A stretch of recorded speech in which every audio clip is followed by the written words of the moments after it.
Hey everybody, Dave Womach here from BirdTricks.com, and today I'm going to be telling you about one of the #1 questions we get asked, and that is how do I ship my birds? We get this a ton, believe it or not, and we don't have a great resource for it, so today I decided to kind of share with you how we do it.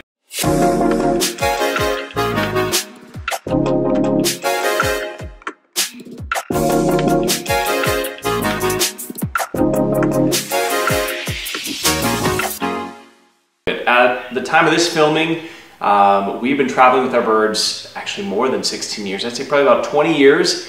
Personally, as a couple, for more than 16 years. And we have been to just all 50 states. We've gone by land, by air, by sea. We've done internationally on 4 continents, 25 plus countries, cruise ships, you name it. So I really feel like we are well experienced in this area. We've experienced a lot of the problems, which there are a lot of, and we've also found a lot of pretty simple solutions. So if you're going to be, let's say, traveling by air, that's really what the focus of this is going to be on. And more specifically, it's going to refer to domestic travel. It's probably going to be within the US, but that's where my area of expertise is. But if you are international, check with your airlines, but most of what I'm saying is going to apply. With that being said, these rules change hourly sometimes with the airlines. And the other thing is that their training of different personnel is usually garbage. So they'll tell you one thing on the phone, you look on the website, you get there, and they try to tell you something differently. So I want that to be your first point of reference. Go to whatever airline you plan on flying. Make sure they even accept animals. If you're flying on, back when I used to travel a lot for magic conventions with my birds, I would not ever travel on Southwest because they didn't allow pets. Sometimes they might now, so that policy can change. Usually my airline of choice at this point is Delta. Their Delta Dash program is fantastic, and it's one of the safest and most secure ways to travel with your pet parrot. So once you've established what airline you want to travel on, you want to start to then figure out, am I going to bring my bird in the cabin with me, or am I going to ship it below? Now I do know somebody who wrote their macaw as a therapy pet, and believe it or not, their macaw is actually passable as a therapy pet. That's probably 99.99999% of you won't be able to do that. This individual has spent tons of time. They only have one macaw, and this macaw sits on a perch like the entire time in the flight, so it's amazing. Cool thing about that is that bird travels for free. So for the rest of the world, like me, we're gonna have to pay for our birds, even if they go underneath the seat in front of you, which is really a pet peeve for me, because you can have a baby that's under 2 who poops in a diaper and screams louder than my little bird that goes under the seat in front of me, and they don't pay for it. Now as a parent, I can say that, and as someone who's traveled with my birds for more than half my life, it's super frustrating. So that's why I used to use a carrier like this, and I would actually sneak my birds onto the plane. Yeah, something I'm not very proud of. Who am I kidding? I'm actually pretty proud of it. Even post 9/11, we would sneak our birds on the plane. I don't recommend that though. But this particular cage is, I'll show you with this camera as well, but it basically opens up here in the center. And just like that, and it does fit underneath the seat in front of you. The problem is these cages were designed before people had cell phones, and so now a lot of the seats have power banks that prevent that cage from actually fitting underneath.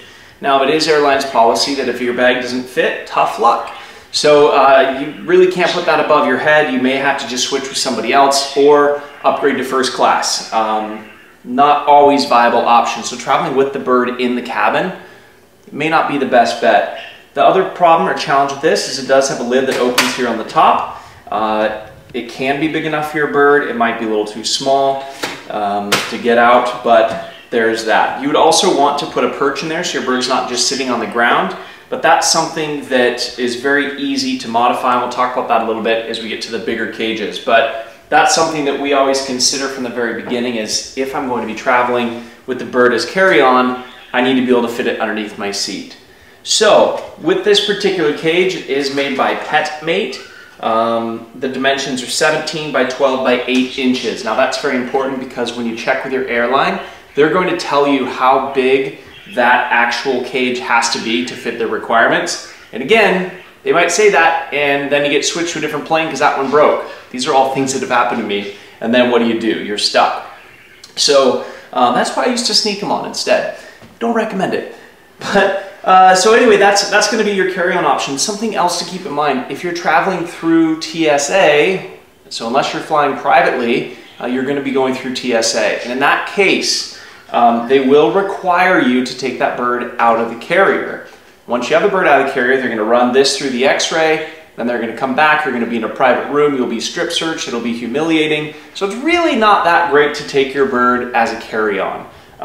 We have had all sorts of scenarios. They also do limit it to just 2 birds, right? Because if you have 7 birds, how are you going to hold those, all 7 of them, while they're patting you down in your underwear? So it is best to just, bring 1 bird if you can, and then they just request a private screening if you're determined. So what kind of birds would fit in this? It could be anything from a budgie. I used to put doves in this when I would travel, and you could probably get up to an African gray, maybe a rose-breasted cockatoo, that kind of middle-sized parrot. An Amazon could be something that would fit in this. Anything bigger than some Amazons is going to be way too small of a carrier for your bird to be in for that period of time.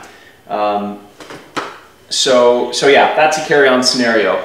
If you're looking at one of these types of cages for carry-on, just be aware that it probably won't fit. So we'll talk about that a little bit more with the shipping side of things. So when it comes to shipping, like I said, the rules always change, and so you have to be adaptable and ready to make these last-minute changes.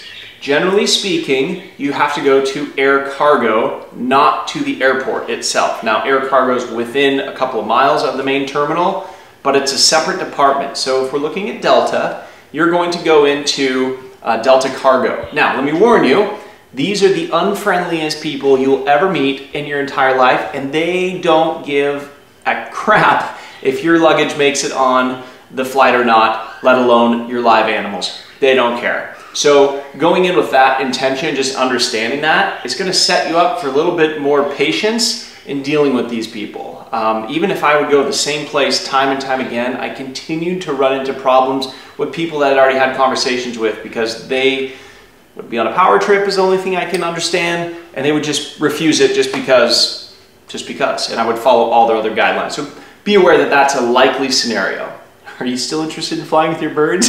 So most of the airlines have a 4-hour to like a 90-minute cutoff. It might be 2 hours, so 2 to 4 hours, let's say, just to make it easy. Where like if you are getting them onto a 10 a.m. flight, you can check them in at exactly 6 a.m., not a minute earlier. And the cutoff, let's assume it's 2 hours and you're on a 10 a.m. flight, you have to have them there by 8 a.m.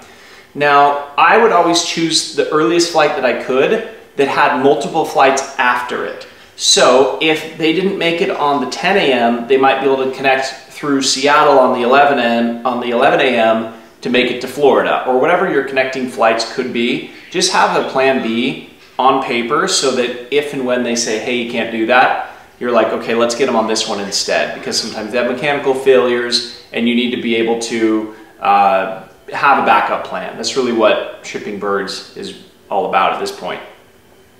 So in addition to being there 4 hours early, if you are shipping as a pet, you need a health certificate. Generally, Blueberry, be quiet, I'm filming. You generally need a health certificate that's valid within the last 14 days. Again, that does vary. So what I usually do is I schedule with the vet the day before or 2 days before, get that health certificate, and then make my travel plans. If you are coming back 15 days later, your health certificate expires. So think about that on the other end, that you'll have to also get another health certificate before you return your flight back. This is also within the continental US, so the lower 48 states. It does not include Alaska and Hawaii. They have different policies that I'm not really going to go into in this specific video. This is more about the generic how-tos. So once you have your health certificate, if you're shipping as a pet, you're okay to go, but you fall under more guidelines. So the other way you can get around some of the rules and guidelines are by shipping your bird as a commercial shipment. Now this is misleading. You don't have to be you know, a company with ink behind your name. You can use your personal debit or credit card when you get there. You can just say it's a commercial shipment. They don't really need to be explained. You don't have to explain it anymore to them. So if you book it as a commercial shipment, currently the policy is that you don't need a health certificate. Because if you think about it, let's say that a large pet company is shipping 50 budgies, it's unrealistic for them to have 50 health certificates, or if each health certificate can hold like 3 birds, they're going to still have a ton of health certificates. It's just not realistic, so they've provided this outlet or this workaround that we can also exploit. So you can ship as a commercial shipment. It doesn't come with the same insurance, but let's be real, their insurance is not that great anyway, and God forbid something happens, that $500 that they're going to give you for your $5,000 bird is probably going to make you more upset, because now you're going to have to chase that income, that insurance money. So fortunately, I've never had a bird pass in transit, but I did have a bird lost in transit. Thanks, United Airlines. Yeah, they were lost for 24 hours. They didn't find him, but that's a risk that you run with certain companies. Have had great luck with Delta, and I do want a disclaimer there that with United, that happened 21 years ago, so, and I haven't had an incident since. So we talked about in the cabin. Now we've talked about if you're shipping commercial or as a pet. Now what type of carrier do you use, and what are those requirements? The in-cabin carrier cannot be used to ship your bird underneath the airplane. Now when I say underneath the airplane, you're probably freaking out. Don't worry. A lot of these companies are the same companies that ship pharmaceuticals, which means that it has to be temperature controlled, or they just lost $1 million shipment from one of the top pharmacies. So they do have it temperature controlled, they do have it pressurized. A lot of people also ask about the noise. Birds are okay, they're very loud animals. Airplane noise isn't gonna bug them. So this they don't let you ship in because it opens in half. So if somebody goes and it's on the tarmac and maybe this wasn't secured properly and they open it up, there goes your parrot. So they don't allow anything that splits in half like that. That even applies for the top door. Now this top door happens to be riveted on, so that would be passable. It does have ventilation on all 4 sides, which is a requirement. But having this top section where it folds in half, or where there's a hinge that allows the cage to open, would immediately disqualify this cage for going underneath the plane. So we'll pull that one aside for a minute. So next, we will look at this beautiful specimen. As you can tell, this thing has been on quite a few shipments, you would think, but actually it's probably only been on 2 or 3. But there's some very specifics about this. You can see on the top my home address, so we're just going to do one of these here. You can see on the top, I had just said if the cage hinges open, they won't accept it. This is what I mean by their policies change from minute to minute or hour to hour. This particular cage does actually hinge open, and there was mesh on the top. So for some reason they didn't see it. I got lucky. It was also taped closed, so maybe that was part of their reasoning, but it all comes down to that one person that accepts your shipment or denies it. And if they say it's okay, their name's on it. So if somebody was uncertain or 100% by the book or misinformed, they might accept the shipment and be in trouble. I mean, it goes into a whole different series of potential problems. But you'll also notice there's a bunch of screen mesh just taped on this. This mesh is required, I'll show you here because it looks a little nicer. This mesh is required to be on all the sides. Now, I was shipping doves out of Louisiana with Delta. I had health certificates, I'd done everything right, I was 4 hours early. I had just had a U.S. Fish and Wildlife inspection, USDA inspection, so we're coming off a ship. And we got there and I thought, well, my doves aren't going to need this, because they had always said they want it on there for the parrots so somebody doesn't stick their finger in there and get bit by a parrot. I want to inform Delta, if you're watching this, that this is not going to be protection against your finger. If you're smart enough to put it in there, my birds are going to tear it apart. So I do put a little disclaimer on there that says, warning, don't put your fingers in, my birds bite. So hopefully they realize that. But with my doves, they refused my shipment because I didn't have this on one of the sides. So thankfully I was there 4 hours early. We called a taxi, we went over to Home Depot, bought some, this is just screen door mesh. It's pretty strong. And we just put it with a lot of Gorilla tape or duct tape, and we just taped it all over. So this does have to be on all sides of it, just to ensure that the employees don't accidentally stick their fingers in there. Which is strange, because if you had a Rottweiler or a Chihuahua for that matter, you don't need it, but whatever, I digress. Okay, so with that, you also need to have a 3/4 inch lip that goes all the way around the outside. Fortunately, most of these standard cages have this 3/4 inch lip all the way around the outside, so you don't have to worry about it. I think they enacted this rule after we shipped Linus, an umbrella cockatoo, who was shipped in a cage that had all the proper airflow, but when we got back, he had pieces of clothing and suitcase inside the cage because he could reach it, so whatever was right next to him, he ate. So you can imagine the people's look. So they do have this 3/4 inch requirement, probably for other animals or other types of pets that get shipped as well, and that does have to go all the way around. This particular cage would not be passable, again, because it has this top section here that pops open. So this would be something that they would not accept. And these are all really dirty from being in our dusty garage, but this is great for me for our show environment, because backstage we can quickly put the birds in without having to fight a door, but again, they just wouldn't allow that as an actual shipment cage. Next, you want to take a look at the perches.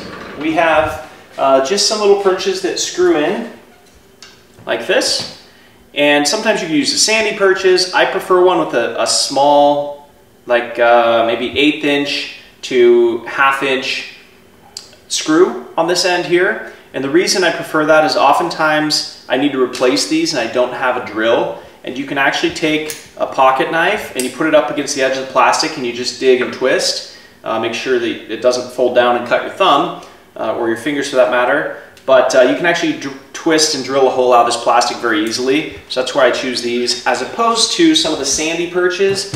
They have a really thick, and that would be really hard to cut if you didn't have the proper tools. So I do pick one with a small thread on it. And I put 1 or 2 in there. Now, something that's a little misleading is I usually put them, you can see we have 2. This was for doves, and then we've actually used it for ROCKO, our toucan. But I put it pretty far forward, because if you picture the bird's body, their tail is going to be back here, the bird's mask will be here, and the beak is up here. I like to put it close enough to the front that they can grab the front of the cage while standing on the perch and just rest. A lot of our birds, if you watch them while they're traveling, will have their beak just resting on the edge of the cage for stability, and so I want to make sure my perch is far enough forward for that. If you put that perch just dead center in the middle, then they're trying to hold on to the side here, and then they get bored and they start chewing through the plastic, which is another issue that we'll talk about on some of the other cages next. So as we move over to some other options, I'm just going to show you real quick what these look like. This is how they come initially. This is a great type of cage, and this again would be for a like kind of medium size or smaller, and this is a very acceptable cage. It has, this will unclip here, and then you assemble it together. It is nice to have some of those laying around, but let's take a look at this beast here. So this is ultimately what the perfect shipping cage looks like.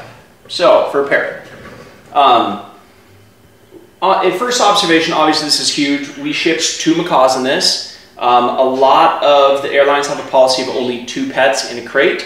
Their standard policy for a dog or a cat is that they can stand up and move around a full circle without hitting the top or the back, but they should be able to move freely in there. So obviously, you're going to have some huge crates if you have some big dogs. They fortunately don't have quite that requirement for parrots, although some people do try to tell you that. That's where it's important to have a printed copy, highlighted if you need, of what that airline's restrictions are.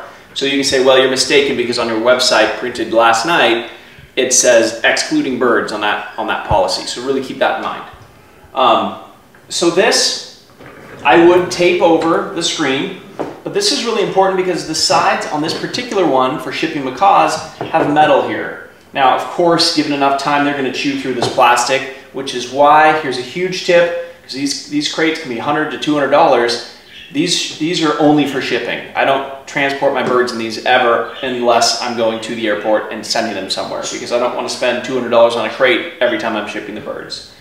So that's important. When you're looking, look for that. The other thing that they don't do for whatever unknown reason is they leave the back plastic.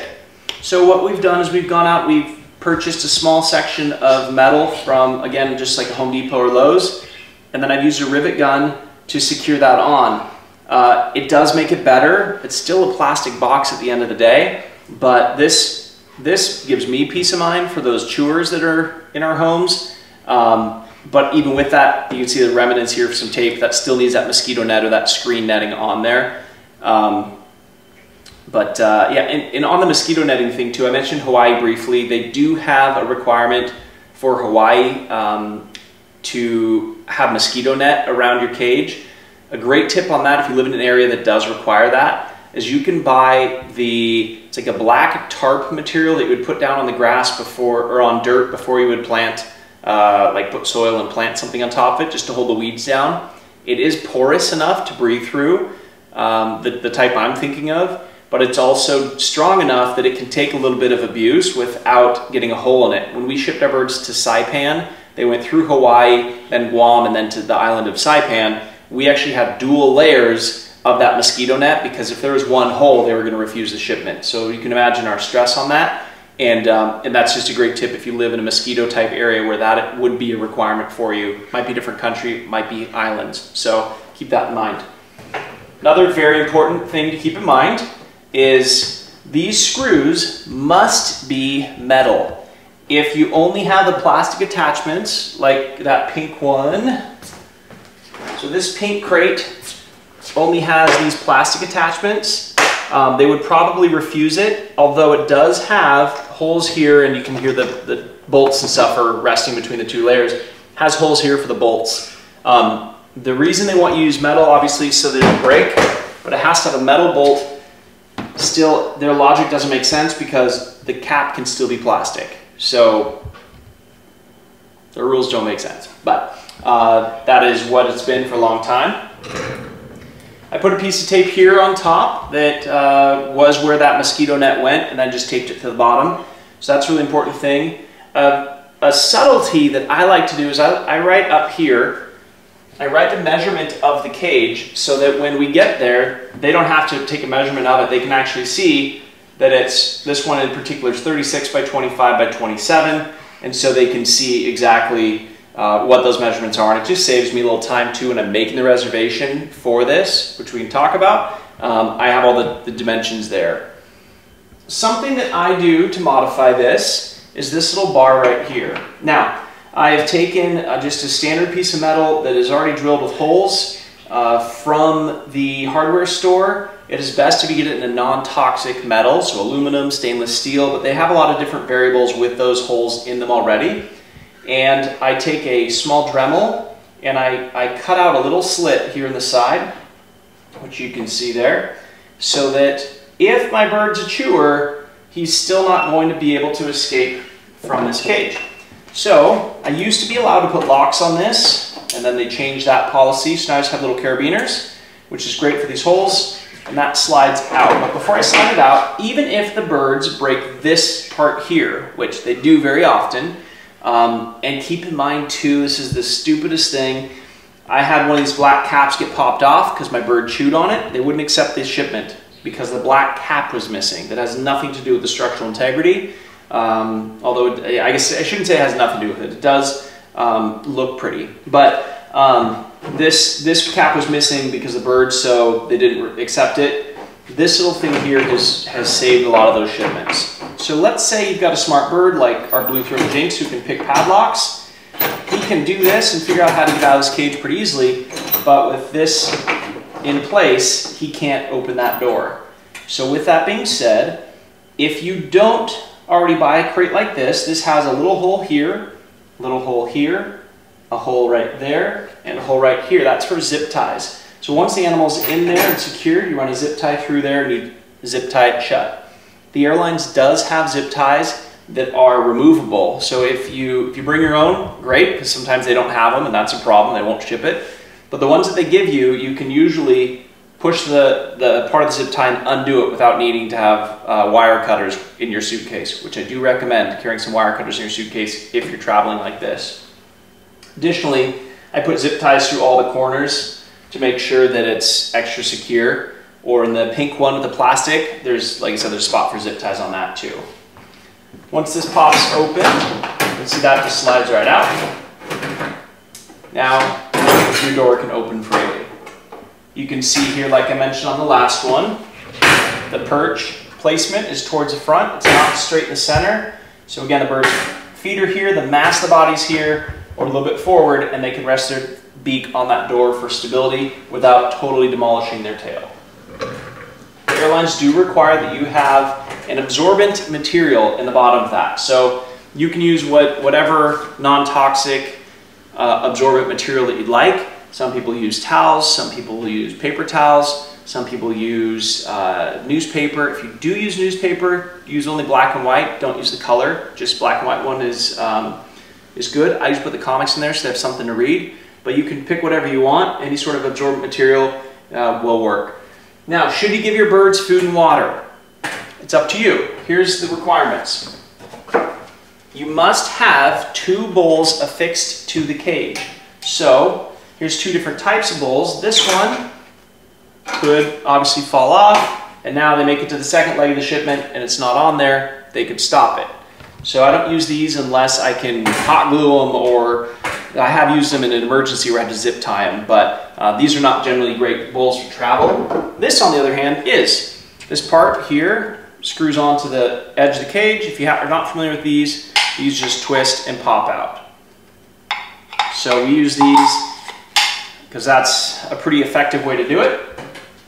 And I can just secure them in there. So you've got 2 side by side. So keep that in mind when you are buying your cage. That's a requirement. The other strange requirement, which makes some sense, is it has to be affixed to the front door.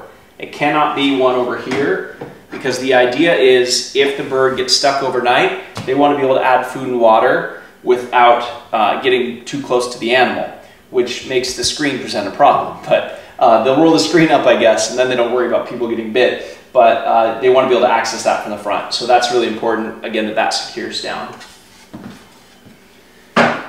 So it is important too to book your flight. I believe they open your reservation for the flight about 2 weeks prior to your travel. It's pretty easy. Make a quick call to Delta Dash. They have a specific number for it. Alaska Airlines has a specific number, and United also has a specific number, but I haven't used them for about 21 years. So you can check those numbers and just say, hey, I want to make a reservation for my pet. How early can I do it? Here's an issue we ran into when we got off a cruise ship. We booked the reservations, and then they said, oh, no, we can't accept 10 birds on one plane. So we actually had to ship our birds onto 2 separate planes to get us there. Which brings up another point. Do you need to be on the plane with your bird? And you don't. So I might put my birds on the earlier flight, and I might come in a little bit after them, or I might leave before them on an early flight, and they get in, you know, whatever time frame you want to do, just make it work. You could even fly a different airline if you want. They don't have to be on the plane with you for Delta Dash or their shipping services. The other thing to ask when you make that reservation is, please give me the exact address and a local contact number. If they give you a phone number, sometimes it just forwards to the main operating service in Bangladesh, but you want to make sure that whenever you call the number and you're like, hey, Louisiana, I'm lost, where are you? That you actually get somebody who's at that office to make sure it's open. But you want to make sure that that's happening early on, right? So I think it's 14 days. Make the reservation, make sure you have your crate, the size, the dimensions. They're going to ask for an approximate weight. So you might want to have a heads up on that as well prior to making that call. I think that just about covers it. You get your health certificates if it's a pet. You don't need it if it's commercial.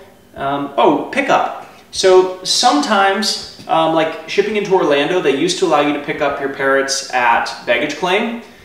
Other places, they would require you to pick it up at their local freight office. So after you land, it usually takes about an hour for them to get the birds over to that freight office. So it takes what feels like an eternity. So don't be too alarmed if it takes a while. Another great tip on that, when you make your reservation, put 2 different options for pickup. This is critical. So if I'm shipping I'm the shipper and the receiver, of course I'm going to put my information on there. But what happens if my flight gets canceled and my bird ends up in Orlando? I'd like to make sure I have somebody else whose name and ID is on that shipment, who's in town, who can pick it up.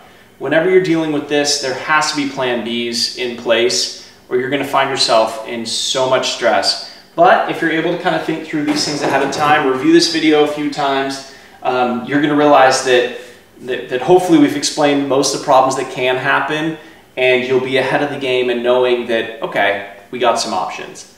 So hopefully that works for you. If you guys have any questions, you can leave them in the comment section below. If you've shipped your birds or had any good experiences or bad experiences, I'm curious to hear that too, because I've had mostly good experiences with Delta, and maybe not so good with some of the others, but I am curious to hear what those questions are. And if this helped you at all, hit that thumbs up, like button, or subscribe so you can follow a little bit more of what we do here at BirdTricks.